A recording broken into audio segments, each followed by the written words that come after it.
Faisons Couture, un podcast créatif pour parler de nos garde-robes faites à la main et pour découvrir la communauté couture avec des interviews de ses personnalités, ses entrepreneurs et acteurs qui nous inspirent. Bonjour à tous, aujourd'hui je reçois Nina Bull, très joli nom.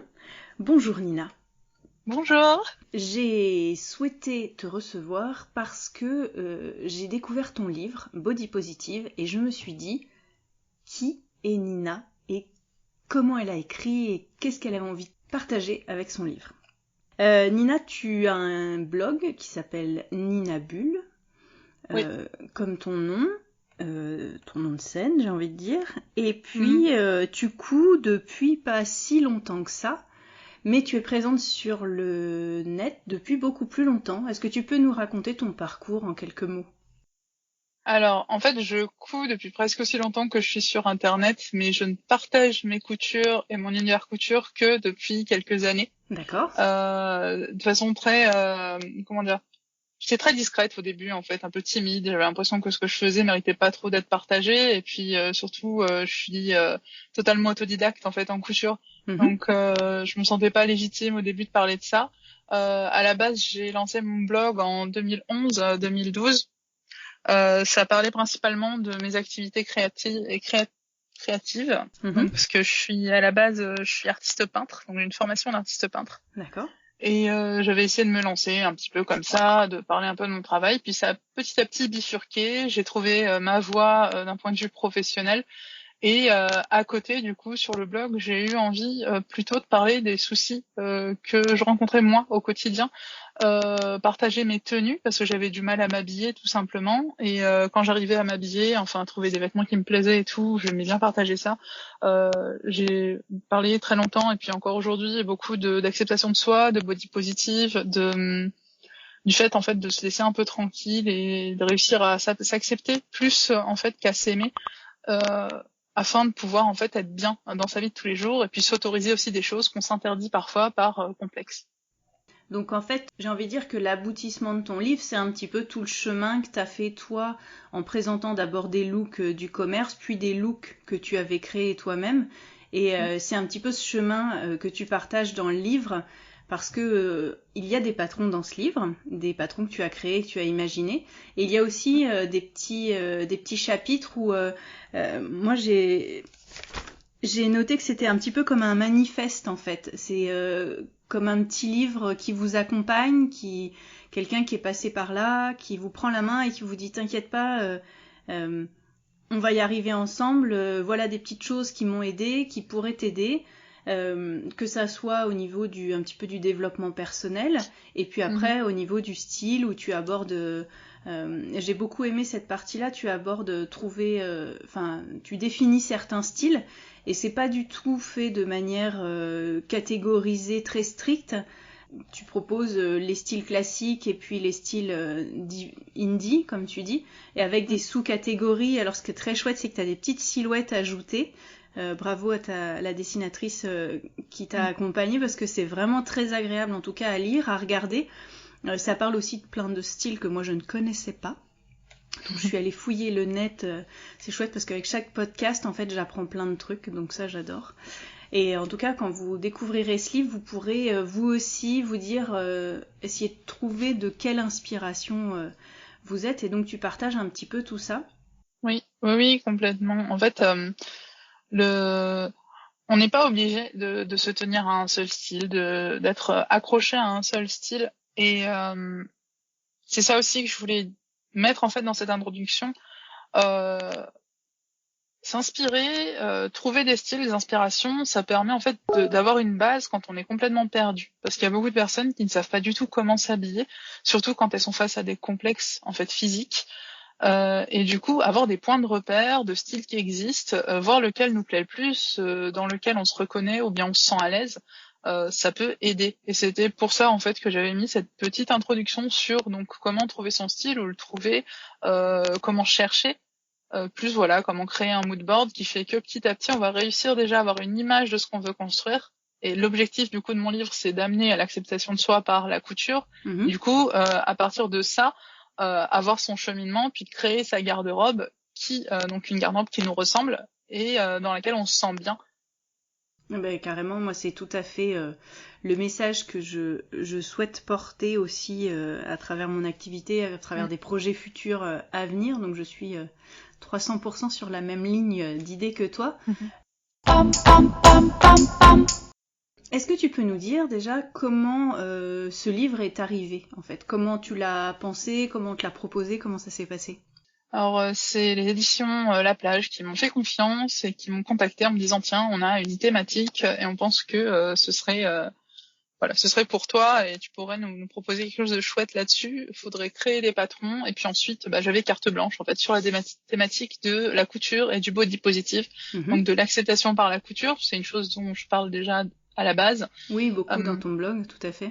c'est ça. Ce qui est drôle, c'est que c'est arrivé à une période où j'étais en pleine refonte de mon blog, où vraiment j'ai complètement enlevé tout ce qui avait un rapport, et je suis encore en train de trier un rapport à la fast fashion ou bien même à la mode industrielle, parce que je m'y reconnais plus du tout aujourd'hui, que j'ai du mal, ne serait-ce qu'au niveau des coupes. Et une fois qu'on fait de la couture, on se rend bien compte que voilà, on va acheter un vêtement en magasin, ça va pas du tout. Euh, on va dire que j'ai pris goût aux vêtements qui sont faits sur mesure, c'est-à-dire à mes mesures et du coup que j'adapte à mon corps.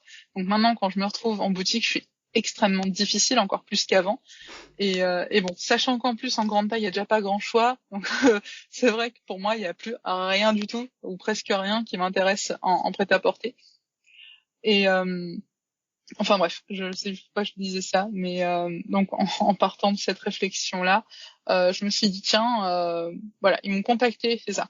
Je reviens. Oui, c'est ça. Je me ressemble. Alors, ils m'ont contacté du coup à une période où j'étais en pleine transition et ça m'a aidé en fait à finaliser cette transition-là, que ce soit sur mon blog ou bien même dans mes réflexions. Mhm. Et je m'en suis beaucoup servi. Du coup, j'avais préparé en fait une liste de plein d'articles que je voulais poster sur mon blog et qui finalement se sont retrouvés dans le livre au fil des chapitres. Donc, que ce soit où s'inspirer, comment réussir petit à petit en fait à s'accepter. Mhm. Ensuite, toute la partie comment la couture m'a permis et aussi donc le rapport aux autres, hein, la sororité que j'ai réussi à trouver dans les milieux couture grande taille Tout à fait. m'ont permis de m'accepter encore plus aujourd'hui. Un autre chapitre justement sur mon matériel, où trouver des tissus, où trouver des patrons, tout ça c'est des choses que j'avais plus ou moins déjà en fait en tête et qui étaient déjà plus ou moins construits et qui m'ont aidé à structurer mon texte et puis mon livre. Voilà. Donc en fait, on va dire à tous les lecteurs qui aiment te suivre qu'il faut acheter ton livre pour trouver ta plume et tout ce que tu as à partager. Moi, pour rebondir sur ce que tu viens de dire, en fait, il y a deux choses que j'ai aimées, mais des choses auxquelles je crois et que je vois aussi sur certains comptes que je suis et que j'aime beaucoup.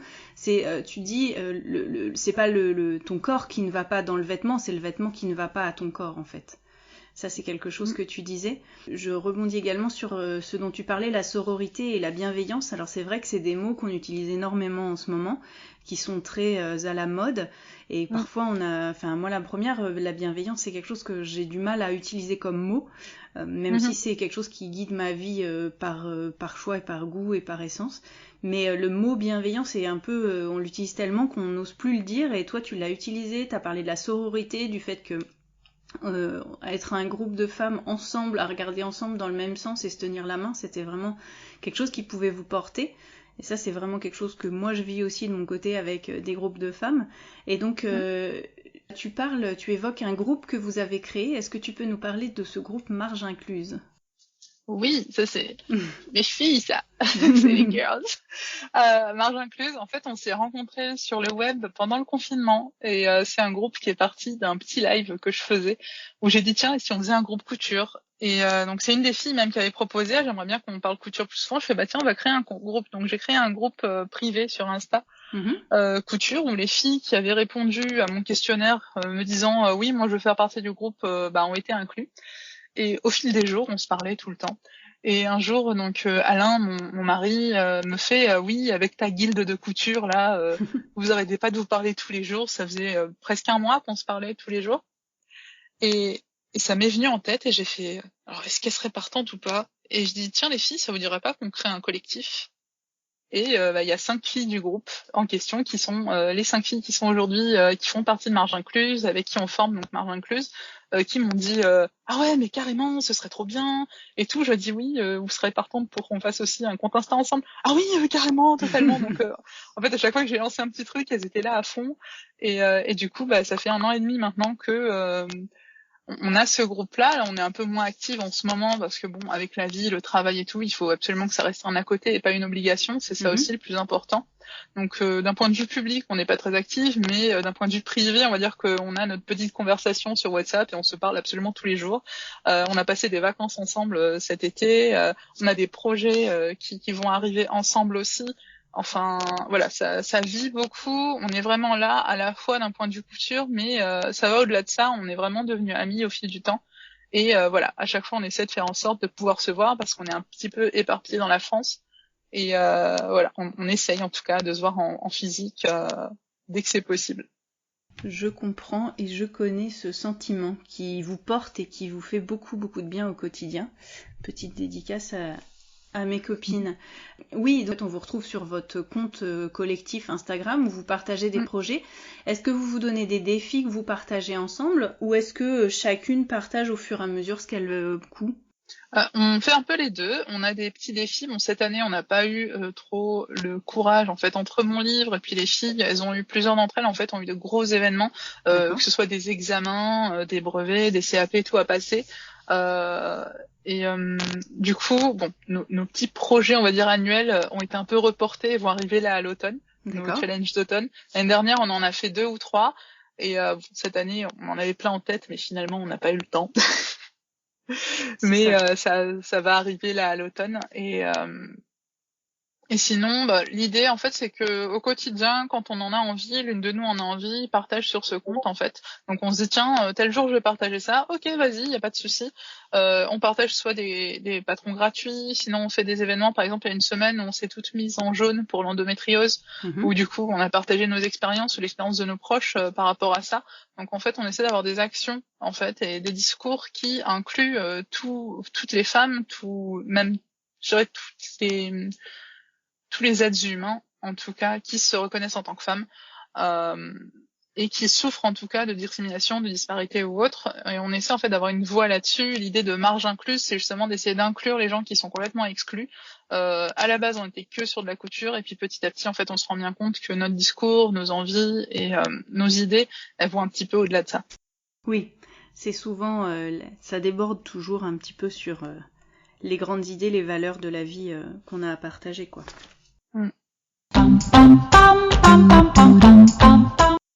Pour le livre, donc on l'a dit ensemble, tu as créé des patrons.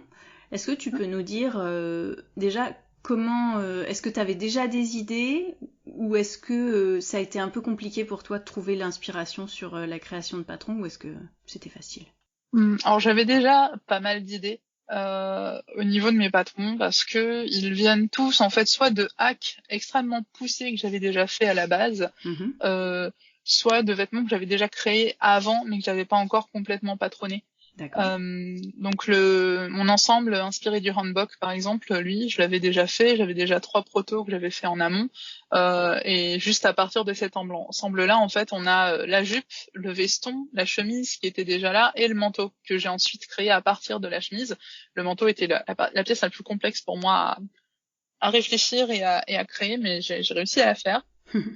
J'avais cette idée là et je voulais absolument quelque chose en fait qui soit dans cet esprit là. Donc c'est des pièces qui s'articulent en fait plutôt ensemble du coup à ce niveau-là. Ensuite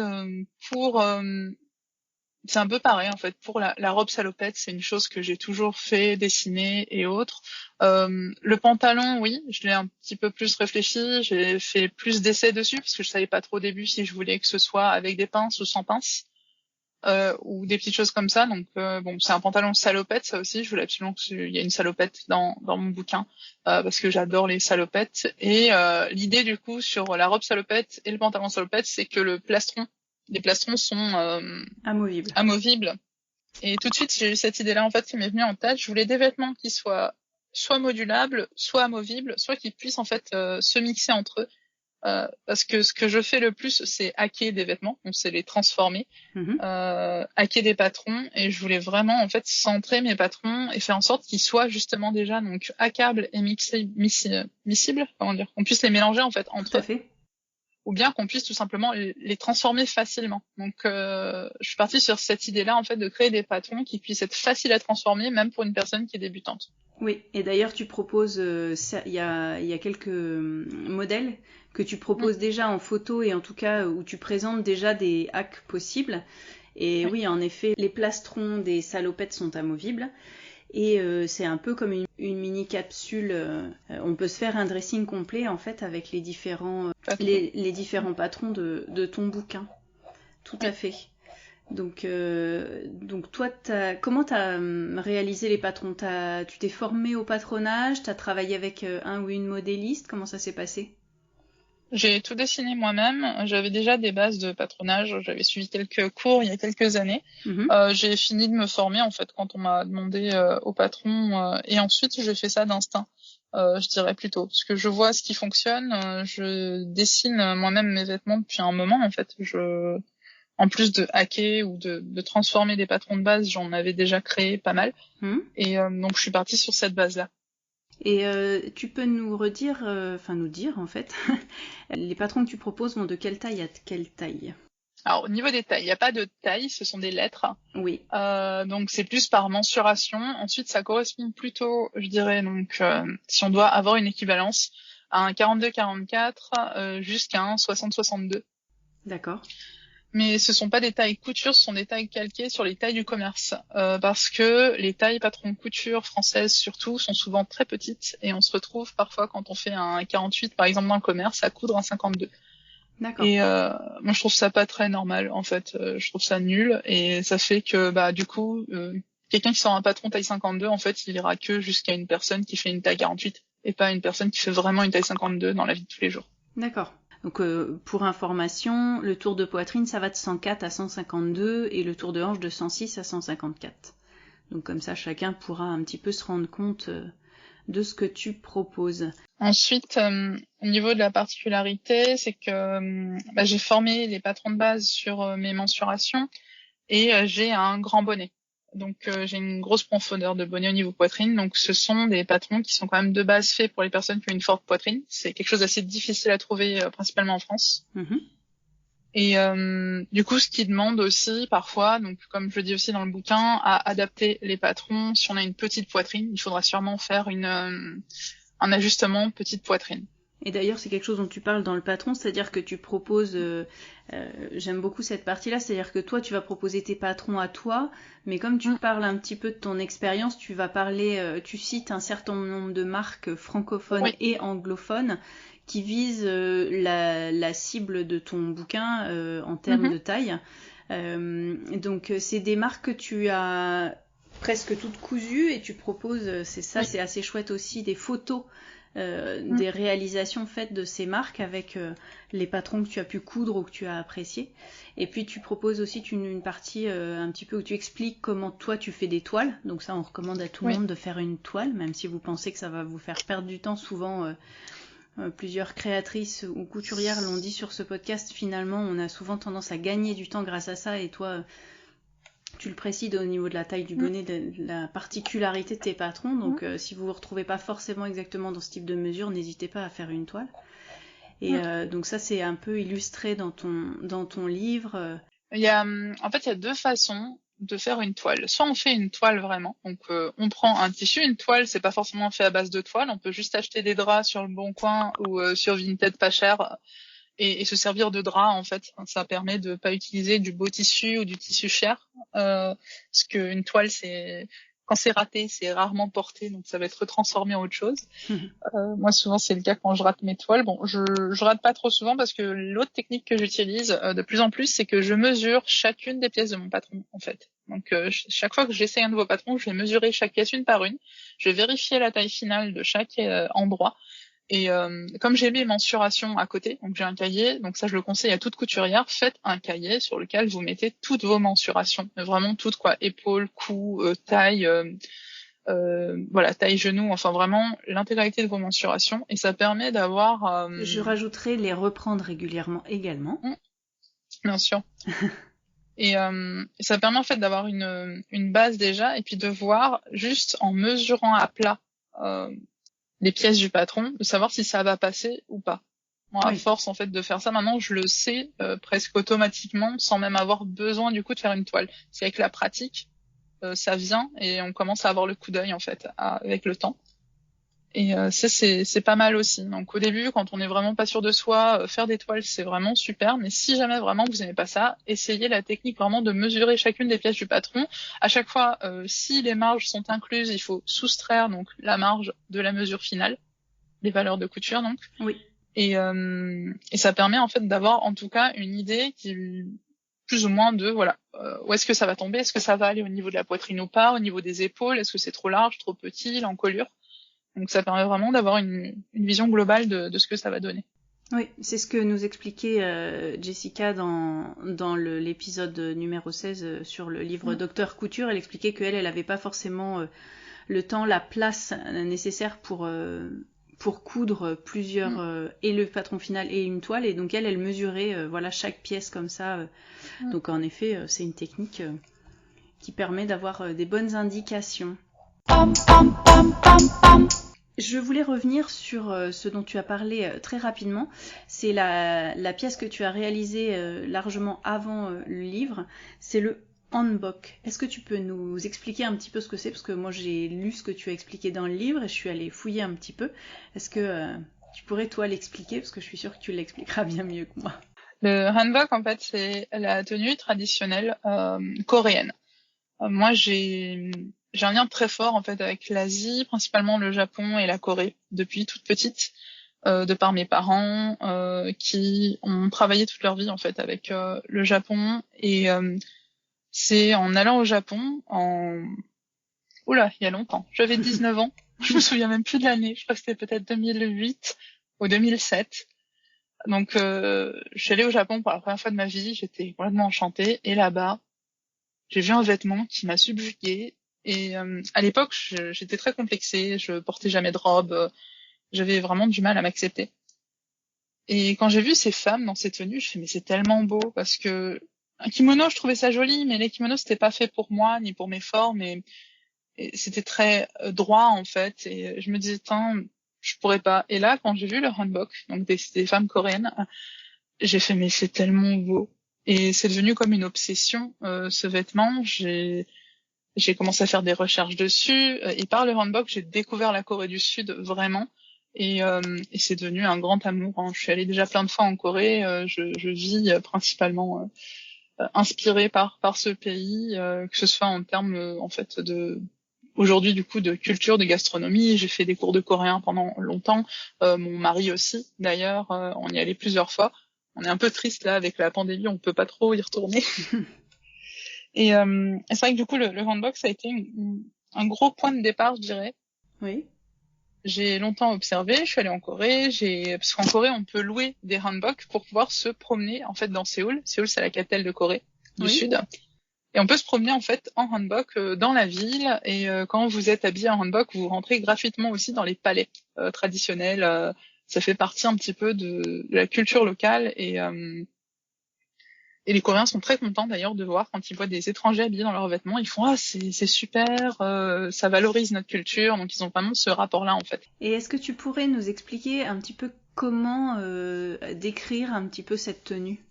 Alors c'est le hanbok. Alors le vrai hanbok traditionnel est composé de plusieurs couches, mais la base, et principalement aujourd'hui il y a beaucoup de hanbok modernes. Donc la base c'est un veston plutôt court qui s'arrête au niveau de la taille, je dirais, croisé sur le devant avec un col haut. Un peu Mao, oui, un col Mao. Pour l'imaginaire, je dirais plus proche du col de kimono, mais c'est vraiment un col de hanbok. C'est, il est différent. Il est monté, il est croisé. Le col Mao est très rond et pas du tout placé de la même façon. Ensuite, il s'attache sur le côté par un ruban. D'accord. Et à l'intérieur, il s'attache aussi par des liens. Donc tout s'attache par des liens. D'accord. Et par-dessus, en dessous, il y a la jupe. Donc la jupe, les jupes modernes aujourd'hui sont des jupes, une sorte de jupe portefeuille à plis plats. En moyenne, il faut de 4 à 5 mètres pour faire une jupe de hanbok de longueur. D'accord, c'est un peu comme le kilt, hein, ça demande du tissu, Mm, quoi. c'est ça. Ça demande pas mal de tissu. La longueur, ça dépend. Les hanboks traditionnels ont une longueur qui vont jusqu'au pied, alors que les hanboks modernes aujourd'hui, ils peuvent aller même au niveau des genoux.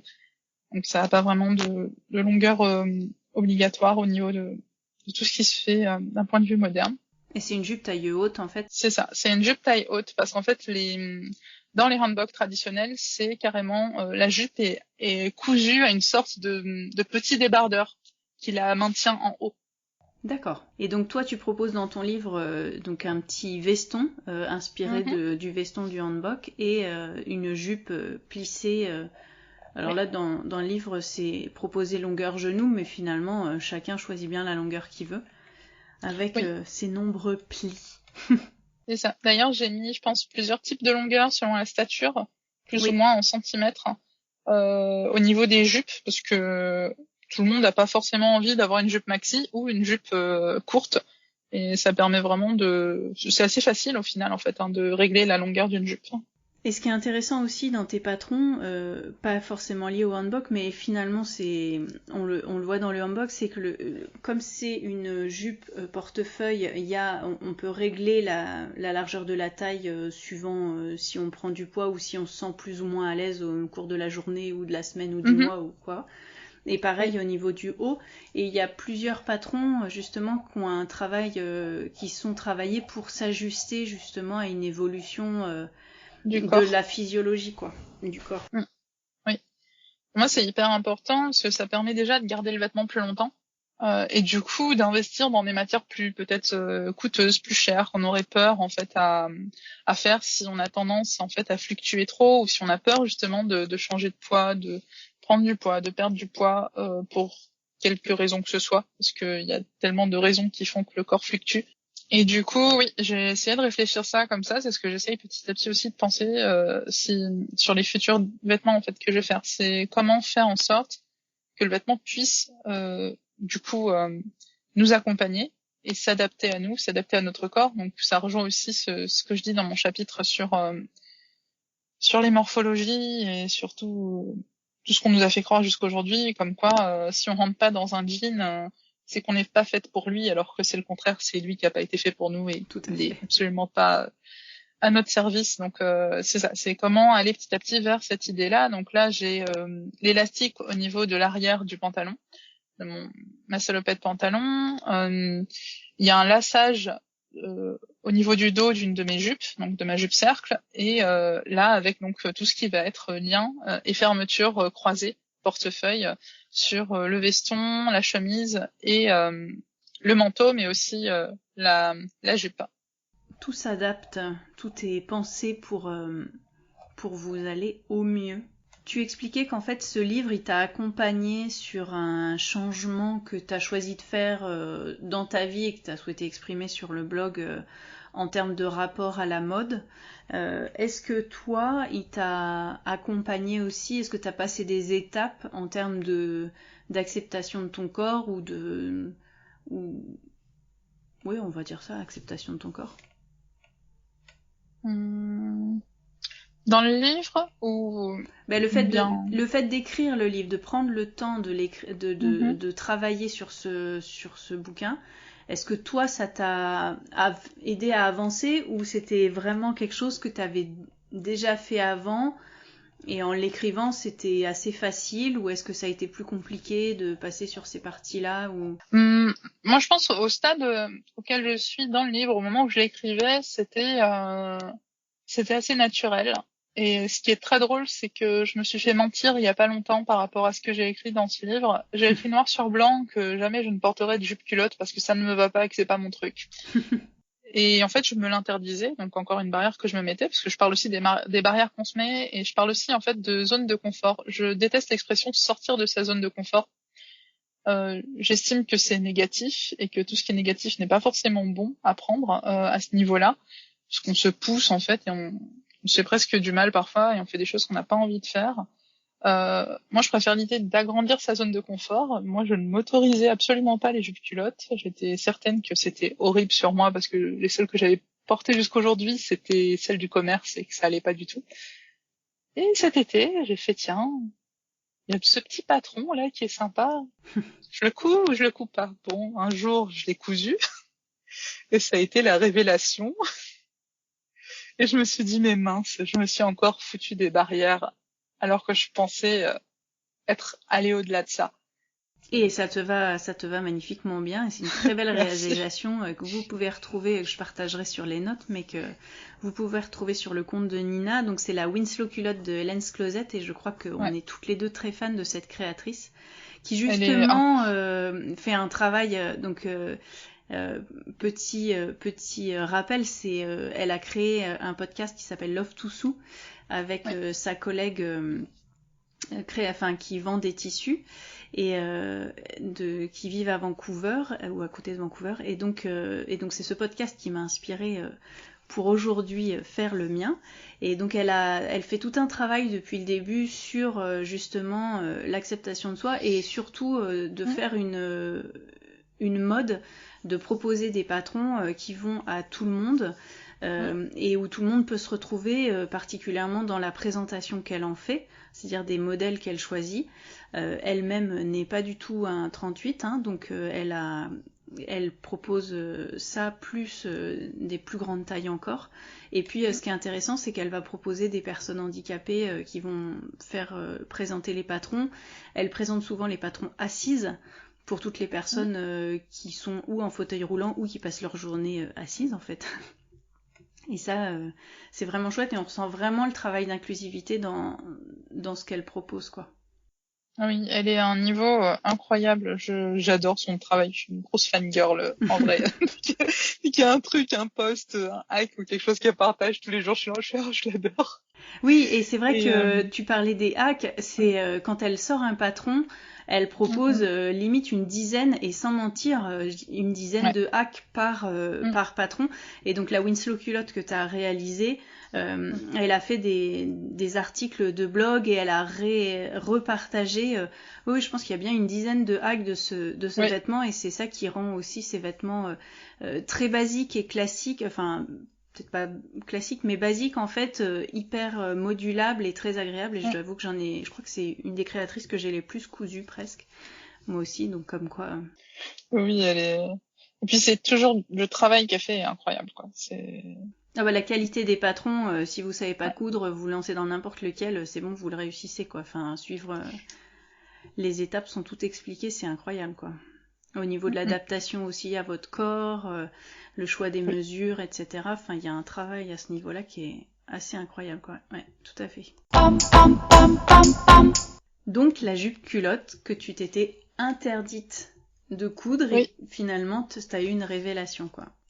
C'est ça, j'ai réussi à agrandir, donc comme je disais, ma zone de confort, et maintenant ça fait partie de mes chouchous, je pense. Je vais en coudre assez souvent parce que c'est très pratique, très confortable et super beau, tout simplement.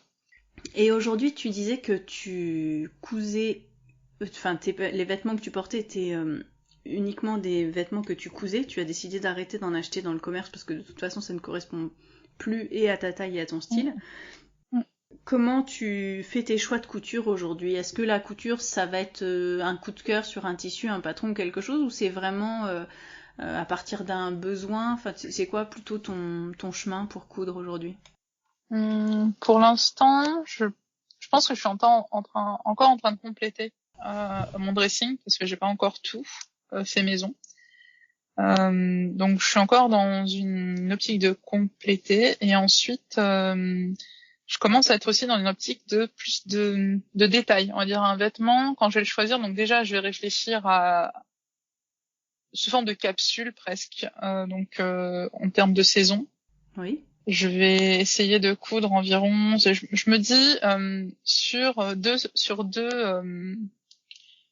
si c'est des doubles saisons. Donc moi je fais automne-hiver, printemps-été. Je vais essayer de coudre à peu près 12 vêtements maximum, c'est-à-dire pas plus de 2 vêtements par mois. Bien sûr, je les coupe pas sur les 2 mois. Ça se trouve en un mois, je vais tout coudre. Mais bon, ça dépend de mon emploi du temps aussi. Et de mon obsession et de mes envies couturesques, on va dire. Ouais. Mais j'essaie de pas dépasser les 12 pièces sur 6 mois. Et de faire en sorte, en fait, que tout aille ensemble et de pas avoir, par exemple, 5 robes, 8 robes et juste un pantalon. Ouais. Alors que, voilà, je porte aussi souvent, à cause de mon travail, plus souvent des pantalons que des robes en ce moment, et surtout l'été. C'est bizarre, mais l'automne, automne-hiver, ça va. Je porte plus de robes parce que y a les collants et du coup, quand on doit crapahuter, ça passe. L'été, c'est plus compliqué. Je comprends. Mais oui, c'est vrai que je réfléchis plutôt comme ça. De cette façon-là, je me laisse le droit à avoir quelques petites cousettes, coup de tête, coup de cœur. Mais voilà, ce qui compte pour moi, c'est que ça rentre dans le style que je suis en train de perfectionner. Et où est-ce que tu vas trouver ton inspiration, toi? Dans les films et les séries que je regarde, sur Pinterest aussi beaucoup. J'ai gros tableau Pinterest. Ouais. Parfois dans mes lectures. Voilà, je dirais que c'est principalement comme ça que je m'inspire. Et ensuite, beaucoup au niveau de ce que je vais regarder, donc les créatrices, les couturières que je préfère, les styles qui me correspondent le plus aussi et que j'affectionne particulièrement, comme que ce soit le cottagecore, le rétro ou bien le dark academia, c'est des styles que j'aime beaucoup. Mm-hmm. Et du coup qui m'inspirent beaucoup aussi d'un point de vue donc d'une saison à l'autre. En termes de couleurs, est-ce que tu as fait un travail de colorométrie ou est-ce que tu y vas au feeling suivant ce qui toi te fait plaisir? Je pense qu'aujourd'hui j'ai des dominantes. J'ai une grosse dominante de brun et de marron. Donc c'est mes couleurs de base. Chez beaucoup de personnes, ça va être le blanc et le noir. Chez moi, c'est plutôt le marron et le beige. D'accord. Donc c'est vrai que j'ai cette base-là et autour d'elle, je vais me permettre en fait de construire mes couleurs en fonction des saisons. Je sais que à l'automne, je vais plus être sur des tons vraiment automnaux qui sont donc bordeaux, du moutarde, du marron, un peu de vert foncé. Et printemps-été, je vais être quand même sur des couleurs un peu plus donc rose, pêche, bleu aussi. Je porte pas mal de bleu l'été. Et donc c'est plutôt à ce niveau-là. Niveau colorimétrie, je sais pas, j'ai toujours travaillé les couleurs en fait. Je pense que ça me vient de la formation Oui. plastique. Du coup, j'ai jamais vraiment eu besoin de me pencher, je pense, plus que ça sur la colorimétrie ou d'un point de vue du style, du visage ou autre, ça me vient naturellement. Et est-ce que ceux qui te suivent depuis un bout de temps auront pu voir que tu as eu des choix de couleurs de cheveux multiples et moi j'adore. Oui. Est-ce que t'as eu des couleurs plus chaudes, des couleurs plus froides, des Mm. couleurs un peu barrées, superbes et est-ce que ça a influencé à ce moment-là la façon de t'habiller? Enfin, en tout cas, je veux dire en termes de couleurs. Oui, absolument. À l'époque, par exemple, j'avais les cheveux bleus, c'était un peu compliqué de m'habiller parce que je m'habille dans les tons très chauds. Et d'un coup, j'ai fait, alors passer de rond à violet bleu, c'était pas évident. Et j'avoue que c'est un moment où j'étais un petit peu perdue et qui a pas duré très longtemps. J'avais envie de faire un peu cette folie, je l'ai faite et je suis vite repassée au Bordeaux à l'époque. Mais j'ai eu un rapport un peu particulier avec mes cheveux par rapport à l'acceptation de moi, de mon corps et de qui je suis.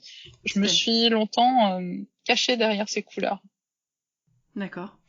Parce que je ne supportais pas ma couleur de cheveux naturelle, celle que j'ai aujourd'hui. Et j'avais aussi une sorte de phénomène d'autodestruction, puisque mes cheveux étaient très beaux d'un point de vue couleur, mais absolument horribles d'un point de vue texture. Mmh. Faut le savoir, sur les photos, ça se voit pas trop, mais c'était de la paille complète. J'avais beau faire des soins, voilà, et je continuais. Je me suis coloré les cheveux de l'âge de mes 12 ans à l'âge de mes 31 ans, je crois. Donc pendant presque 20 ans.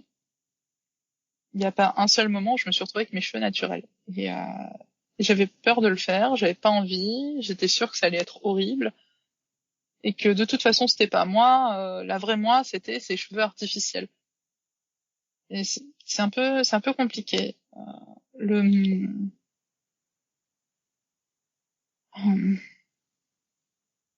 ben, C'est des pensées limitantes aussi, en fait. oui, et tout a changé avec la maladie de ma maman, où j'ai complètement détruit mes cheveux après après qu'elle les ait perdus, puisque ma mère a eu le cancer du sein et des poumons en même temps. Ouais. Heureusement, aujourd'hui, elle s'en est sortie. C'était il y a 5 ans. Je l'ai en fait suivie et soutenue sur tout le long. J'étais là tout le temps. D'accord. C'est moi qui lui ai rasé la tête. C'est une expérience qui m'a beaucoup marquée. Oui, je comprends. Et c'est après ça que je me suis teint les cheveux en bleu, en fait, et que je les ai complètement détruits parce que je les ai décolorés Oui. jusqu'à ce qu'ils soient blancs. Parce que j'aurais voulu me raser la tête et j'ai pas eu le courage de le faire. Et je pense que pendant un moment, je m'en suis vraiment voulu de pas l'avoir fait. Et c'est à partir de là, en fait, où j'ai commencé à me rendre compte que je me suis posé la question du pourquoi je me colore les cheveux. Ouais. Et j'ai commencé à me poser la question de pourquoi. Pourquoi j'ai toujours eu ce discours de je veux qu'on regarde mon look avant de me voir moi. Ben ça venait du fait que j'acceptais pas complètement le fait d'être grosse, le fait d'être hors norme en fait. Et je voulais pas que les gens voient ça. Donc j'en faisais trop. Ouais. Et quand on me disait que j'en faisais trop, je faisais non, c'est moi. Et aujourd'hui que j'ai réussi à passer par tous ces stades-là, par toutes ces choses-là, je pensais m'accepter, mais je le faisais pas vraiment. C'est ça qui est compliqué. Et c'était encore plus compliqué parce que j'avais un blog où je parlais d'acceptation de soi. Et quand je me suis rendu compte du truc, j'ai fait, mais qu'est-ce que tu fais? Et c'est loin d'être une honte. Et c'est là, en fait, où petit à petit, les choses ont commencé à se mettre en place. Et c'était en 2019, avant 2020. Et c'est là aussi où je me suis dit, tiens, et si j'arrêtais de me colorer les cheveux, ça ferait quoi? Et au bout de 6 mois sans coloration, c'est là où je me suis dit, je sais coudre des vêtements. Les vêtements que je préfère porter, c'est ceux que je couds. Pourquoi je continue à en acheter qui me vont pas? Et si je cousais tous mes vêtements? Donc il y a vraiment eu un cheminement comme ça en fait, et tout était lié. Et ce qui est très drôle, c'est que 2 ans plus tard, on me propose d'écrire un livre, et je fais ah ouais. Donc c'est comme s'il y avait une sorte de fil rouge petit à petit qui s'était mis en place dans ma vie par rapport à ça, et j'ai l'impression que tout est lié au final, et que ce soit du cheveu, du fil, du tissu du vêtement, il y a vraiment un rapport en fait à tout ça qui reste, je pense, chez moi assez émotif quand même, et c'est pour ça que c'est un peu compliqué pour parfois pour moi de mettre les mots dessus, et de réussir à cerner les choses et à savoir qu'est-ce qui est difficile, qu'est-ce qui ne l'est pas. Je pense que c'est la couture pour soi, quand on coud des vêtements pour soi, c'est ce que j'évoque aussi dans mon article, enfin dans mon épisode sur la couture thérapie, et c'est ce dont témoignent les gens, c'est-à-dire que je pense que ça touche vachement à ce qu'on est, parce que c'est s'habiller, c'est exprimer a priori qui on est. Alors ça peut être une armure, comme tu peux le dire dans ton livre, mais une armure, ça peut être quelque chose derrière lequel on se cache, ou ça peut être quelque chose qui nous révèle. Et c'est vrai que la limite entre se cacher et se révéler, elle est assez délicate. Et comme tu dis, parfois exprimer très fortement une personnalité, ou donc ça peut être parler fort, ça peut être mettre des lunettes très voyantes, avoir des cheveux hyper colorés, mettre des fringues qui sont tout à fait à l'opposé de ce qui se fait pour être vu. Est-ce que parfois c'est pas une belle façon de se cacher, comme tu le dis? Et puis je pense que les épreuves de la vie font que parfois on est obligé de se manger pour de vrai qui on est, de se dire ben non en fait, je me suis cachée, je me suis menti, mais non. Et puis bon, ça mène sur un beau chemin qui est qui on est, mais je pense que tout ça c'est un chemin quoi. Oui. Et puis c'est un chemin qui est jamais vraiment fini. Il n'y a pas de moment où on se dit ah bah tiens là c'est bon, je l'ai atteint, j'ai atteint le Saint Graal. Non, c'est quelque chose qui nous accompagne tout au long de notre vie, et on apprend à s'accepter et aussi à accepter ses changements parce qu'on change aussi. Bah, puis je pense qu'il n'y a pas de Saint Graal, c'est-à-dire que le Saint Graal, ça pourrait être vraiment bien dans ce qu'on est, mais même quand on est bien dans ce qu'on est, on continue de vivre, donc il continue de nous arriver des aventures, positives ou négatives, etc. Après, ça s'arrête quand on meurt, en fait. Oui.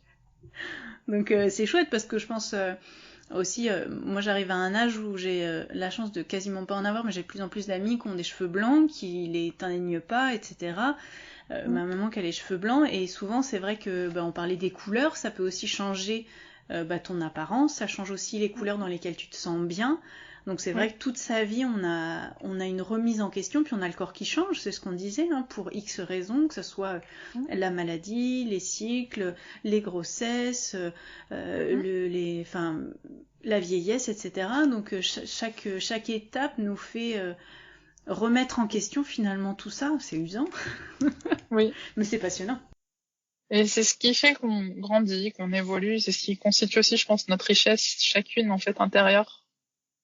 Avec chacune notre chemin différent. C'est ça. Et le fait de le partager les unes avec les autres. On se sent seul et puis finalement on se dit ah bah non, je suis pas si seule que ça, elle aussi elle a vécu ça. C'est pas la même chose mais ça y ressemble et on se retrouve en fait dans les témoignages d'autres personnes et on se dit ah bah je suis normale. Parce qu'on a tendance à oublier en fait que être normal c'est être différent et que la normalité elle est dans l'unicité de chacun d'entre nous. Ah bah tout à fait, de toute façon je pense que si on en revient par exemple à ce qui fait le livre et le cheminement dont tu parles dans ton blog à propos de la mode, c'est-à-dire qu'il y a un moment il faut un standard plus qu'une normalité pour pouvoir créer en masse. Donc il y a un moment, la mode de masse ne peut pas s'adapter à tout le monde. Et même si vous faites un 36 ou un 38, il y a plein de couturières qui vont devoir adapter parce que on correspond pas au standard, qui n'est pas une norme en fait. C'est juste qu'il a fallu à un moment mettre un étalon, enfin mettre en place une échelle. Voilà, c'est ça. Ouais. On part sur une échelle, il faut bien mettre un standard pour pouvoir multiplier les choses et puis après on adapte ou pas quoi. Et en termes d'acceptation de soi, il y a quelque chose que je trouve assez remarquable. Alors parce que moi je serais peut-être pas capable de le faire, mais c'est les photos de lingerie. C'est quelque chose que tu montes sur Instagram. Alors t'as fait pas mal de partenariats sur ton blog tout au long depuis qu'il existe. Comment est-ce que c'est quelque chose qui est venu assez facilement ou est-ce que c'était compliqué en fait de faire ça? Parce que tu prends beaucoup de photos, donc j'ai compris que ton mari était photographe, donc ça doit forcément aider à se sentir en confiance avec un photographe qui est quelqu'un qui vous connaît, qui vous aime. Mais comment ça s'est fait la photo de lingerie en fait? La lingerie c'était compliqué parce que je trouvais que malgré tout il y a quand même beaucoup de choses qui sont assez vulgaires. J'ai très peur de tomber dans la vulgarité. Oui.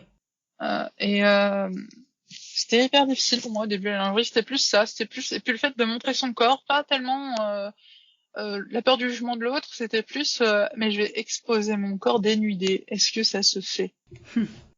Est-ce que j'ai à le faire? Je peux le faire.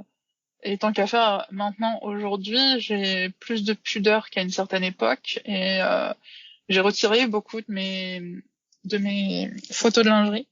Parce que j'ai pas spécialement envie non plus que mes collègues tombent dessus. Donc, et voilà, il y a ce souci-là. Une époque, je m'en fichais. Maintenant, je me dis non, j'ai pas spécialement envie que mon chef me voie en petite culotte. Et voilà, c'est un truc tout bête, hein, mais il y a ça aussi. Et puis surtout, je travaille avec du public, donc j'ai pas spécialement envie que les gens qui viennent à mon boulot me voient en sous-vêtements s'ils tombent sur mon compte par hasard sur Internet. C'était pas évident, c'était ça. Est-ce que c'est toi qui es allé chercher, qui a voulu peut-être étendre ta zone de confort, ou est-ce que c'est un partenariat qu'on t'a proposé? Un jour, tu t'es dit bah pourquoi pas, je vais essayer. J'avais envie depuis longtemps, puis j'osais pas trop. On m'avait envoyé un soutien-gorge et elle m'avait juste dit si vous voulez partager une photo et tout, mais il y avait aucune condition de photo portée. Et c'était un joli soutien-gorge rose, tout clair, très simple. Et je me suis dit tiens, et si j'essayais quoi. Et donc ça a été le premier que j'ai fait. On voyait pas grand-chose. Et celle où je me suis le plus dénudée au final, c'était une sorte de petit challenge qu'on s'était lancé avec des copines à l'époque et où justement on était 5 et toutes les 5 on avait partagé ensemble des photos de lingerie. Et vous aviez toutes le même vous étiez ensemble ou c'était chacune de votre côté, vous aviez partagé chacune de notre côté parce qu'on habitait aussi loin les unes des autres. D'accord. Et du coup chacune, mais on avait repartagé les photos des autres sur l'article de blog. C'est les copines blogueuses de l'époque. D'accord. C'était il y a 5 ans, à peu près 4-5 ans. D'accord. Et c'est quelque chose que tu couds de la lingerie d'ailleurs? Ou pas? Je couds mes petites culottes. Pour le moment, j'ai pas encore osé attaquer les soutiens-gorge. C'est quelque chose qui t'intéresse? J'aimerais beaucoup. C'est un challenge encore. J'aime bien me challenger sur des techniques et des choses que je sais pas encore faire. Et Ouais. j'avoue que j'aimerais bien un jour me lancer. Et d'ailleurs, il y a Marie Poisson qui propose des cours et des ateliers de souvenirs sur Paris pour coudre sa lingerie grande taille. Donc quand on a un grand bonnet, elle a plein de conseils sur son site et tout. Et j'avoue que je suis très très tentée un jour de me prendre un petit atelier et d'aller essayer de coudre mon propre soutien-gorge avec elle, parce que bon, c'est une experte, elle fait des super beaux trucs. Et je me dis, toute seule, j'oserais pas me lancer comme ça, parce que c'est quand même technique, et quand on a une forte poitrine, c'est compliqué. Ouais, je trouve que le plus technique, alors moi j'ai fait quelques brassières parce que j'ai toujours pas Mm. osé me lancer dans le soutif non plus, mais ce que je trouve le plus technique en fait c'est pas tant le patron, alors sachant qu'il faut quand même une toile pour le coup, il faut vraiment bien Ouais. l'avancer pour voir si elle vous va ou pas, donc bon. Mais ce que je trouve le plus compliqué c'est d'avoir tout le matos quoi, c'est-à-dire que vous ayez tous les tissus, parce qu'il y a des tissus techniques, il y a des Ouais. élastiques techniques. Alors c'est vrai qu'il y a de plus en plus de créatrices françaises et de marques de mercerie en France qui proposent des choses. Alors c'est vrai que c'est sympa les kits pour le coup, parce que dedans vous avez tout ce qu'il vous Il y a faut. tout. Mm. Mais j'avoue que avoir tout le matériel, enfin puis je pense que plus on en fait, plus on a de matériel et donc plus c'est facile. Mais Oui. moi c'est un peu mon challenge quoi. Enfin je trouve Mhm. tout rassembler. Mais être guidé comme ça en atelier, ça doit être juste génial, quoi. On a hâte que tu le fasses et que tu nous dises. Que je craque. Dès que j'ai un peu de temps, je le ferai. Je veux dire, allez, challenge 2022-2023. Allez. Qu'est-ce que t'as d'autre comme défi couture qui te titille ou qui t'intéresse ou est-ce que c'est une matière, c'est un style, c'est quoi? Alors, le kilt. J'aimerais bien kilter. Donc, D'accord. c'est pas du patchwork, mais si c'est du patchwork, en fait, c'est plutôt le tissu matelassé, surpiqué.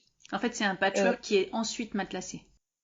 c'est ça. Alors moi, c'est plus du coup le kilt, c'est vraiment le matelassage, moi, qui m'intéresse en un D'accord. premier temps. J'aimerais beaucoup faire une veste, juste tout simplement. Donc j'ai tout le matériel, mais j'ai pas Hmm. encore osé me lancer parce que voilà, il faut que je prenne le courage de le faire. Mon deuxième challenge en ce moment, c'est le tricot parce que du coup je sais pas trop tricoter, j'aimerais bien tricoter. Donc je me suis déjà tricoté un bonnet. Maintenant c'est deuxième challenge, c'est me tricoter un petit gilet, mais uniquement réalisé à partir de petits carrés avec des points différents pour avoir D'accord. un gilet un petit peu foufou, donc avec la même couleur mais des points de tricot différents qui me servira donc à m'entraîner. Ouais. Sacré Et challenge. Parce que faut assembler ça en oui, gilet. c'est ça. Et ensuite, un dernier, si j'en avais un dernier, ce serait vraiment de coudre un jean pur et dur. Mais ça, c'est plus la flemme qui fait que je l'ai pas encore fait parce que j'ai tout le matos qu'autre chose. Parce que j'aimerais être posée, tranquille, avoir de la place et pouvoir vraiment me consacrer à ça pendant 3 jours et uniquement faire mon jean. Voilà. Bon. Donc il faut un grand appartement, une retraite couture, un truc comme ça en fait. Bon, juste une petite semaine de vacances dans un appart un peu plus grand que le mien. Bon, et est-ce que t'as déjà choisi un patron? Pour le jean, Ouais, j'hésite encore aussi. Je vais pas trop. t'es pas allé jusque-là. Non, pas encore. Je regarde. J'aime bien le Noise de Moon and Board, mais il est pour des jeans non stretch et je vais peut-être commencer avec un jean quand même avec un peu d'élastane. Donc, mais oui, le Moon and Board Noise me plaît bien. C'est un mom jean taille haute. Très bien. Je partagerai une photo de ce modèle. Mais alors, pour en avoir déjà fait, euh, ce qui est intéressant dans le non-stretch, c'est que t'as pas à te soucier du pourcentage de stretch. Donc c'est pas mal non plus. Hmm, Mais je suis comme toi, hein, j'aimerais m'en refaire, mais le temps quoi. Parce que j'avoue que tout le travail de surpiqûre, de ceinture, de braguette, tout ça. c'est ça, c'est long. Moi, je Bah, pense qu'il faut être posé, tranquille et y aller. c'est un peu long, mais surtout c'est. Enfin, moi j'en ai fait un ou deux. Et il y en a un que Hmm, j'ai porté, mais pendant 2 3 ans, mais genre tout le temps, tout le temps, tout le temps, quoi. hmm. Je... Puis c'est d'une fierté d'être bien dans son jean et de se dire, eh, c'est moi qui l'ai fait. Bah ouais, c'est trop cool. Je pense que ça aussi, mais enfin, c'est pas je pense, c'est j'en suis certaine, c'est-à-dire que tu fais quelque chose qui te convient, et ben tout de suite tu te sens encore plus belle, plus toi et plus à Mhm. l'aise. Et ça, c'est Ah quelque chose oui. dont tu parlais dans ton livre et enfin, Mhm. je suis complètement d'accord avec ça. C'est-à-dire qu'un vêtement qui te va, dans lequel t'es bien, c'est un vêtement confortable. C'est-à-dire que le confort n'est pas négociable. Si c'est pas un vêtement Ouais. confortable, t'es pas bien et t'es pas toi, quoi. Et ça se voit en fait, l'aisance. C'est très drôle parce que mes collègues au début savaient pas trop que je cousais tous mes vêtements. Donc ils savaient que je cousais mais pas tous mes vêtements. Oui. Et parfois elles arrivaient et disaient ah mais oh là là cette salopette on dirait qu'elle a été cousue pour toi quoi. Et là je fais c'est Ben oui. normal, je l'ai cousue moi-même. C'est fait maison. Elles font quoi ah bon? Je fais oui bah en même temps tu m'aurais dit. Et c'est très rigolo le commentaire. On dirait que ça a été cousu pour toi, je le reçois de temps en temps et je trouve ça très rigolo parce que je me dis oui bah effectivement c'est du sur mesure donc. Mais c'est ça, coudre ses vêtements, c'est avoir le luxe de pouvoir s'offrir presque du sur mesure une fois qu'on fait tous ces ajustements. Oui, oui, oui, c'est ou du semi-mesure, mais tout à fait. Est-ce que ça t'a donné envie de créer d'autres patrons ou de coudre plus? Qu'est-ce que la création de ce livre a développé en fait? Je vais dire un truc assez rigolo. Alors Vas-y, je ça t'en dépend. prie. Beaucoup de fatigue. Ah oui, alors ça j'imagine. Enfin, Pendant quelques mois, j'ai eu une petite aversion parce que comme j'ai eu très peu de temps, j'ai cousu les 16 modèles présents dans le livre en 5 jours. d'accord, C'était extrêmement intense. Le j'imagine. manteau, euh, le manteau lui-même, je l'ai cousu en une après-midi, alors que il faut bien 2 jours hein, pour le coudre. J'étais en mode machine automatique. C'était assez impressionnant. Moi-même, en fait, ce livre, il m'a permis de me dépasser complètement. Ouais. Et je me suis rendu compte de mes capacités, en fait, de ce que j'étais capable vraiment de faire sur un court laps de temps. J'étais impressionnée. Je pensais pas pouvoir faire autant de choses en un si peu de temps et coudre autant surtout. Parce que bon, donc c'est vrai que 16 pièces en 5 jours, c'est extrêmement violent. Oui. Il y a combien de modèles dans le livre, tu me dis? Il 10. y en a 10 et D'accord. du coup avec les variations, ça m'a fait 16 en tout parce que j'ai cousu 2 hacks et plusieurs modèles en fait. Oui, oui, qui sont présentés dans le C'était livre.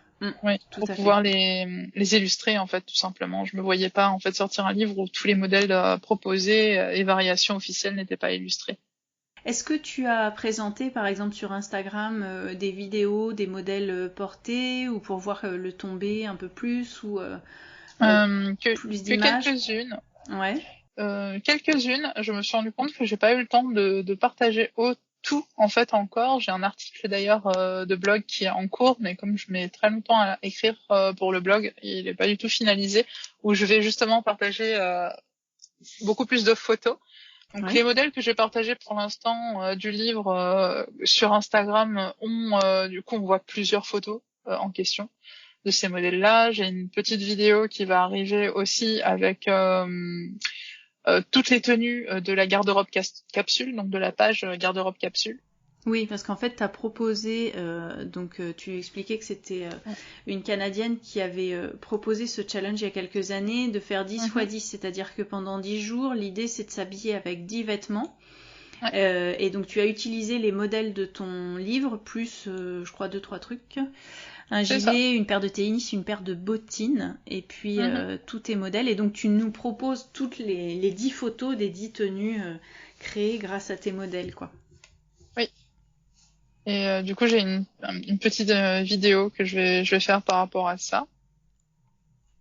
Ensuite, il y a qui? Il y a Simon qui est en vidéo. J'ai le modèle Daphné qui est en vidéo aussi, déjà partagé. D'accord. Je crois que c'est tout pour l'instant, ce que j'ai tourné en vidéo. Ambrose, tout ça, je les ai pas encore tournés. Et les gens enfin l'accueil du livre a été bon, j'imagine. Il y a des gens qui se sont déjà emparés, qui ont déjà Mhm. réalisé des modèles. Est-ce qu'il y a un modèle, tu sens, qui se détache du lot et que les gens apprécient de coudre? Oui, il y en a deux, et c'est mes préférés d'ailleurs, c'est Ambrose et Daphné. C'est mes Donc, deux robes. Donc d'accord. Ambrose, c'est une robe à manches. C'est une robe en fait découpe princesse. Toutes mes robes sont en coupe princesse. Ouais. Donc, elle est déco princesse. Elle a une version un peu top Salem, qui s'appelle Salem. Donc, Salem, c'est la blouse qui vient d'Ambrose. Donc, Salem aussi a été pas mal cousue. Et donc, elle a 3 versions. Une version manche courte et avec bouton à l'avant. Une version manche longue toute simple, donc en colure carrée. Ouais. Et une version, donc toujours avec son encolure carrée, mais bouton dans le dos et avec des manches demi-bouffantes. D'accord. Des manches demi-ballon. Donc ouais, cette robe-là, elle plaît beaucoup. Et la deuxième, du coup, qui plaît beaucoup, c'est aussi ma chouchou, c'est Daphné. C'est une robe encolure cache-cœur, toujours découpe princesse et sans manches. D'accord. Qu'on peut facilement en fait mixer avec les autres jupes du livre. Et moi, j'adore la mélanger, Daphné, avec ma jupe Lily, qui est ma jupe cercle. D'accord. Ça match hyper bien, c'est super canon, quoi. J'aime beaucoup cette association-là. Parfait. Et tu l'as proposé sur Instagram? Oui. D'accord. Bah, je pourrais vous ajouter des images en note sur le blog. Bon, bah super. Si les gens apprécient, et puis bah, comme ça, vous pourrez choisir de vous l'offrir pour agrandir votre patron tech avec de super patrons créés par toi, Nina. Je réfléchis s'il me reste des choses. Est-ce que, au-delà donc des idées que ça pourrait te donner, est-ce que ça change ce livre, ou est-ce que ça t'a poussé à faire évoluer ton blog, ou la direction que tu as envie de donner à ton blog? Oui, je pense que ça m'a permis vraiment de me concentrer sur ce que je veux. Avant, j'avais du mal en fait à choisir qu'un seul style, qu'une seule ligne éditoriale, donc je partais dans tous les sens et je me perdais.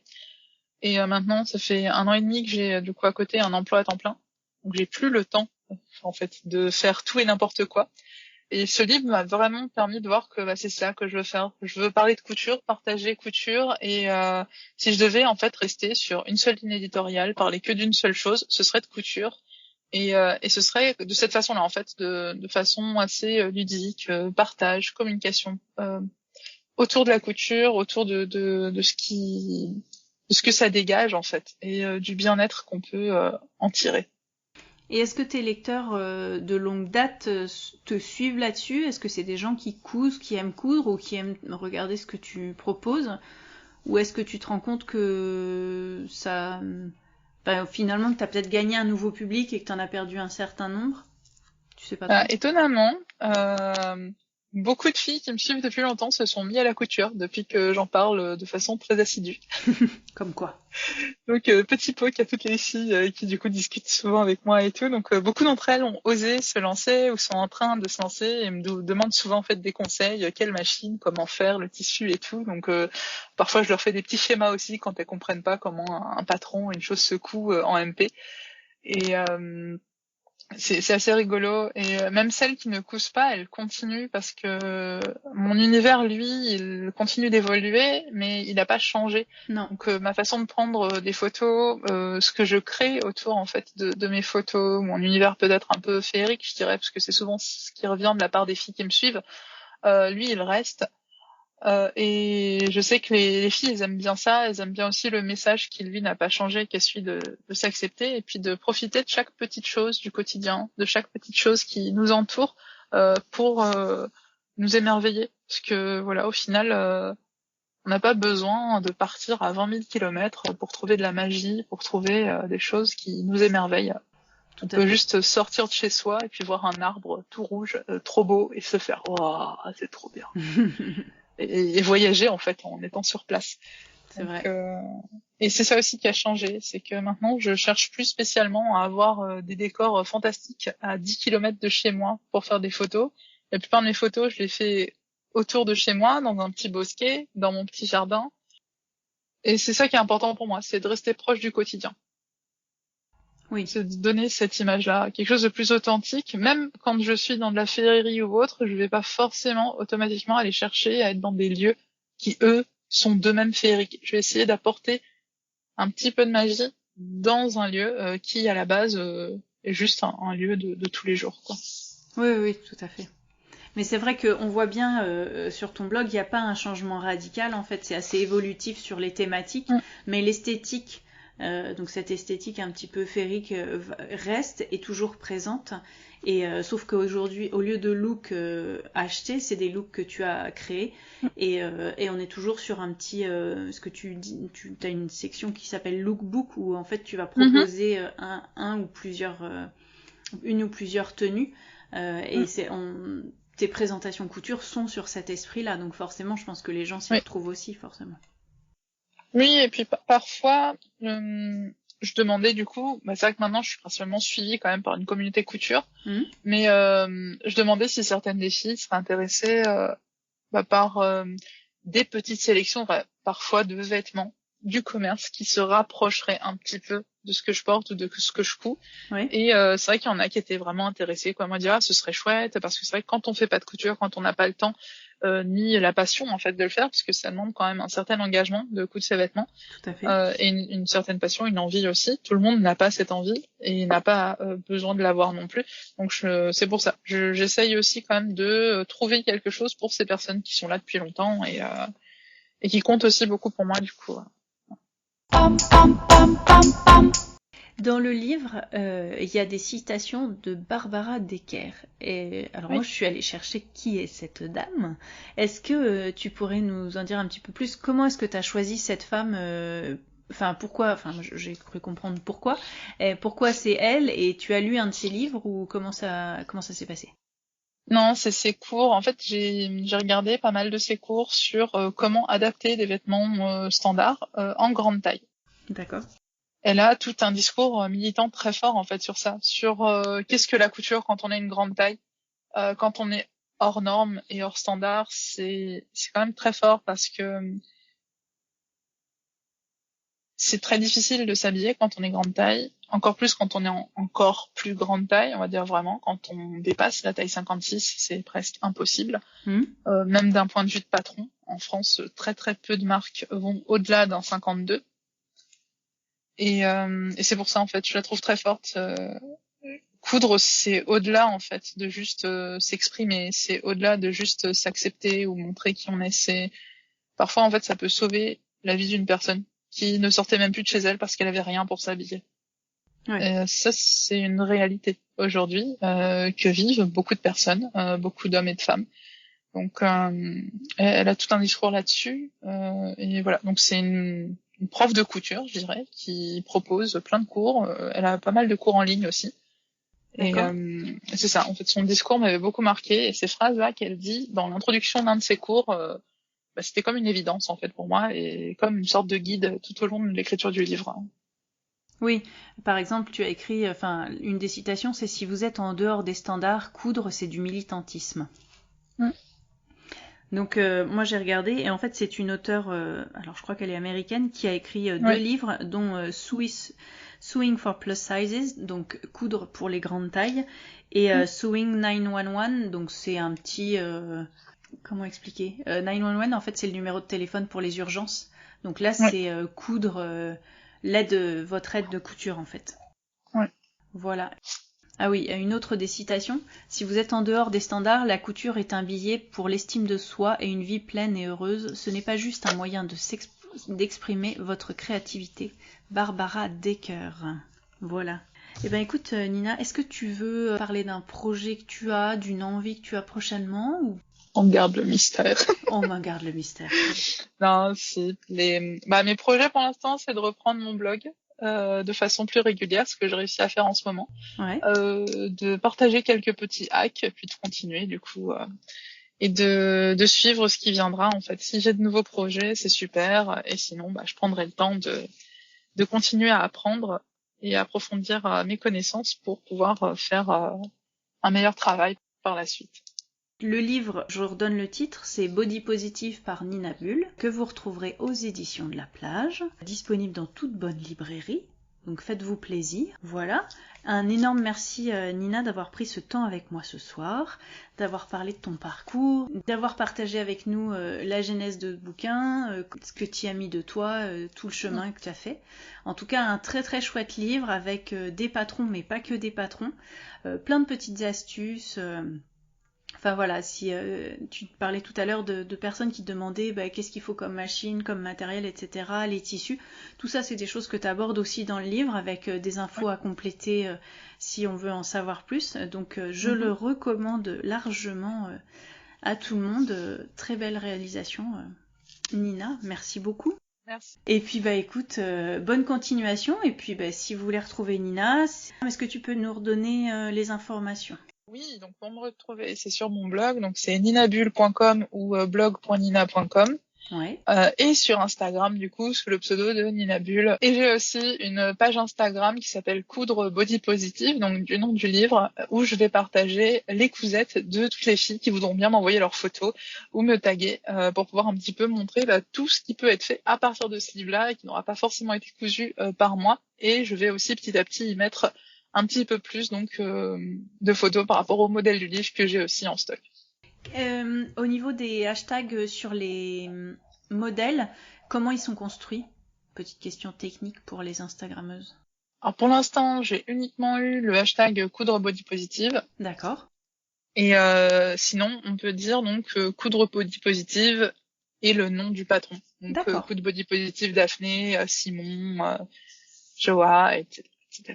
Super. Super. Écoutez, si vous êtes curieux de voir les modèles avant d'acheter le livre, n'hésitez pas à aller sur le compte de Nina, faire un tour sur son blog aussi, et puis sinon, comme je le disais, dans vos librairies. Voilà. Merci beaucoup Nina. À bientôt. Merci à toi. À bientôt. Vous pouvez retrouver toutes les notes et références citées lors de cet épisode sur l'article qui lui est dédié sur le blog ateliersherwood.fr. Retrouvez-moi aussi sur Instagram, Atelier Sherwood. C'était Causons Couture avec Mathilde et Nina. Merci beaucoup et à bientôt. Bonne couture! Ce podcast a été réalisé bénévolement et si vous souhaitez soutenir mon travail, je vous invite chaleureusement à en partager les épisodes. Vous pouvez également noter le podcast sur les plateformes de diffusion et me soutenir grâce à l'achat d'un petit thé ou café virtuel pour mes heures de montage nocturne via la plateforme Ko-fi. Vous trouverez le lien dans l'article de cet épisode. Un grand merci à vous. Bonne couture!